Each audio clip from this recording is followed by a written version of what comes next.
নামাজ হলো আল্লাহর সাথে বান্দার মূল সম্পর্ক। এই জন্য তারা অনেক সময় বুঝায়, আরে নামাজের মতো নামাজ জীবনে একবার পড়লেই হয়। এমন কথা শুনছেন নাকি? আছে না?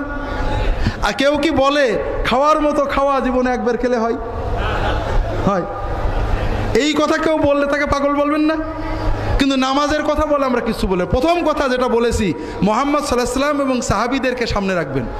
যত কথা লোকে বলবে, সরাসরি আপনার স্কেল, মাপকাঠি, মেয়ার, মানদণ্ড হলো মুহাম্মদ রাসূলুল্লাহ সাল্লাল্লাহু আলাইহি ওয়াসাল্লাম এবং সাহাবায়ে কেরাম। আপনি চট করে প্রশ্ন করবেন, মুহাম্মদ সাল্লাল্লাহু আলাইহি ওয়াসাল্লাম কি নামাজের মতো নামাজ পড়তেন না আজে বাজে নামাজ পড়তেন? নামাজের মতো নামাজ পড়তেন। তিনি কি একবার পড়লেই হয়েছিল না আজীবন আমরণ পড়তে হয়েছিল? কাজেই কেউ যদি বলে যে মুহাম্মদ সাল্লাল্লাহু আলাইহি ওয়াসাল্লাম আমি বেশি ইমানদার, আমার জীবনে একবার পড়লেই হয়, সে মুসলমান না কাফের? ব্যাস, খুব মানদণ্ড। কেউ বলবে আরে নামাজ পড়বো কি আগে মন ঠিক হোক তারপরে নামাজ পড়বো। আমার কাছে একটা হিন্দু ছেলে আসছে, আপনাদের আখলাকে কেউ মুসলমানদের আখলাকে কেউ মুসলমান হয় না, তারপরও ইসলামের ভিতরে এমন আলো থাকে। এই যে আল্লাহ যে ব্যবস্থাটা দিয়েছেন ওটা অনেক মানুষকে নিয়ে আসে। যে নামাজ বোধহয় লাস্ট কাজ না, নামাজ হলো ফার্স্ট কাজ। নামাজ না পড়লে মন ঠিক হবে কি করে? ওষুধ না খেলে কি সুস্থ হয়? কেউ যদি বলে আমি এখন রোগী, ওষুধ খাবো না, সুস্থ হয়ে খাবো, তাকে কি পাবনায় নেবেন না?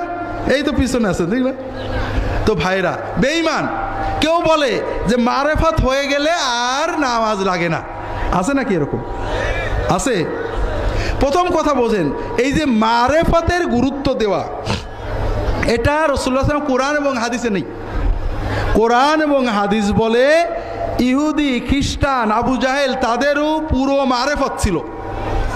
মারেফত কোনো খায়ের না।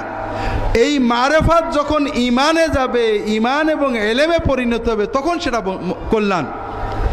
ইহুদিদের মারেফত ছিল, খ্রিস্টানদের মারেফত ছিল, কাফেরদের মারেফত ছিল, কোনো লাভ হয়নি। মারেফত আছে, মেনে নিচ্ছে না, মারেফতের কোনো দাম নেই। এই জন্য ইসলামে ইমান এবং এলেমের গুরুত্ব দেওয়া হয়েছে। ইমাম আবু হানিফা রাহমাতুল্লাহ আলাইহি বলছেন, মারেফতে আমরা সবাই সমান, মারেফতের পরে ইমান না আসলে কোনো লাভ নেই। মারেফতই সব। এটা ইসলামের একটা বাতিল ফেরকা ছিল, জাহামিয়া বলা হতো।